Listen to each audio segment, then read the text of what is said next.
Good morning. This is Carrie Schurig, the Public Information Officer for the Shasta County Health and Human Services Agency. We are here this morning with your COVID-19 weekly media briefing.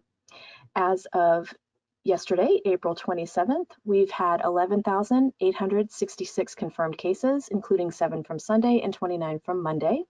We have 7 people who are hospitalized, including 2 of whom are in the intensive care unit. We have an available regional ICU capacity of 27.3%, which includes 11 Northern California counties. We have had almost 200,000 total tests, and we have had 220 Shasta County residents who have died from COVID-19. With us today, we have Robin Schurig, the Public Health Director for the Shasta County Health and Human Services Agency, and Dr. Karen Ramstrom, who is the Shasta County Health Officer. Robin, would you like to get us started this morning? Yes, thank you, Carrie. I have the latest blueprint data and our tier assignment to share. Our case rate increased from 6.8 daily cases per 100,000 population last week to 10.2 this week, which is actually in the purple tier range. Fortunately, our test positivity is still in the orange tier range at 3.9%, up a little from 3.1% last week. So we will be staying in the red tier for now. Our case rate needs to be less than 6 to qualify for the orange tier, and our test positivity needs to stay at or below 8%. We are now one of 13 counties remaining in the red. There are none in the purple, 41 in the orange, and 4 in the yellow.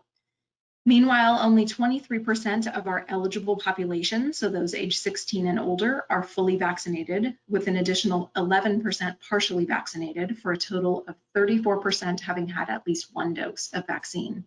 The statewide rate is 57.9% with at least 1 dose, and our 34% is only higher than 5 other counties, so we're the 6th lowest among the state's 58 counties. Again, I want to emphasize the importance of getting vaccinated so that we can bring our case rates back down and so that the variants don't have the opportunity to take hold in our community. And I also want to emphasize the importance of continuing to mask and distance, as well as stay home if you're sick, and get tested if you're sick or have been exposed to someone with COVID, or if you interact with other people on a regular basis. That's all I have, and I'll turn it over to Dr. Ramstrom.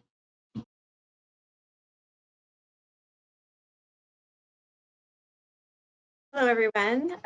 Today I'm going to provide an update on the April 13th pause to the Johnson & Johnson or Janssen vaccine. During the pause, the medical and scientific teams at the FDA and CDC gathered additional data to assess the risk of blood clots associated with low blood platelet counts. This syndrome is called thrombosis with thrombocytopenia, or TTS. On Friday, April 23rd, the Advisory Committee on Immunization Practices data, and they concluded that the risk of developing the rare but serious clotting disorder is extremely low, and the potential benefits of the Johnson & Johnson vaccine are significant. ACIP also emphasized the importance of making information available on the risk of TTS, especially in women who are younger than 50 years of age, as well as the availability of alternative COVID-19 vaccines. The CDC and the FDA announced they would accept the Advisory Committee on Immunization Practices recommendations to lift the pause on the COVID-19 vaccine, the Johnson & Johnson vaccine, for all adults, and they reaffirmed the importance of making educational information available. In terms of the data that they reviewed, according to the CDC, to date there have been 15 confirmed cases of the clotting syndrome, with symptom onset typically occurring 1 to 2 weeks after vaccination. The 15 cases, all females, occurred among nearly 8 million total doses of the Johnson & Johnson vaccine administered in the United States, which translates to a risk of less than 2 cases per million doses overall, and 7 cases per million doses among women aged 18 to 49 years. By comparison, the risk of death in the United States for individuals confirmed to have COVID-19 is 1 in 56. TTS has not been seen with the mRNA vaccines. So how can people learn more about this issue? It's important that individuals seeking vaccination have access to information in plain language so they can be fully informed about the risk of TTS if they're considering the Johnson & Johnson vaccine. The Johnson & Johnson vaccine FDA EUA fact sheets have been updated to include a warning about TTS, and the California Department of Public Health has released a fact sheet in multiple languages that outlines the risks and benefits of the vaccine. These documents can be found at shastaready.org under Prepare for Your Appointment.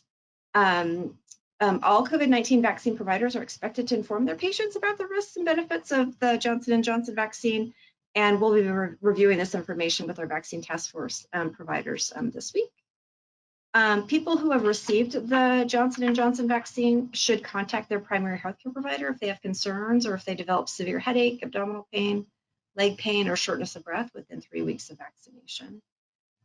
Shasta County Public Health supports vaccine choice whenever possible. We encourage people to become familiar with the potential vaccine side effects, including the rare but serious potential for TTS following the Johnson & Johnson vaccine, and discuss any concerns that you have with your healthcare provider.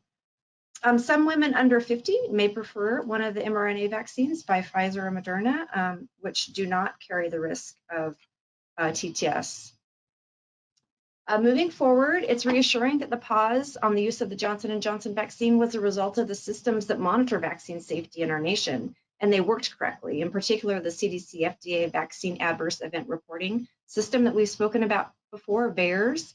The FDA emergency use authorizations for COVID-19 vaccines require reporting of severe vaccine associated adverse events to VAERS so that rare events can be captured nationwide. We continue to strongly urge Shasta County residents to get vaccinated as soon as possible. All available vaccines are proven to be highly effective at preventing hospitalizations or deaths from COVID-19, and people who are fully vaccinated are much less likely to be contagious or transmit the virus to someone else. The longer you wait to get vaccinated, the greater the risk of contracting COVID-19 and infecting a friend or a loved one or a coworker, and the greater the risk that our variants of concern will increase circulation in our community.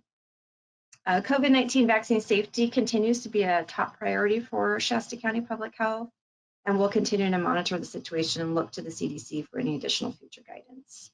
And that's all I have today.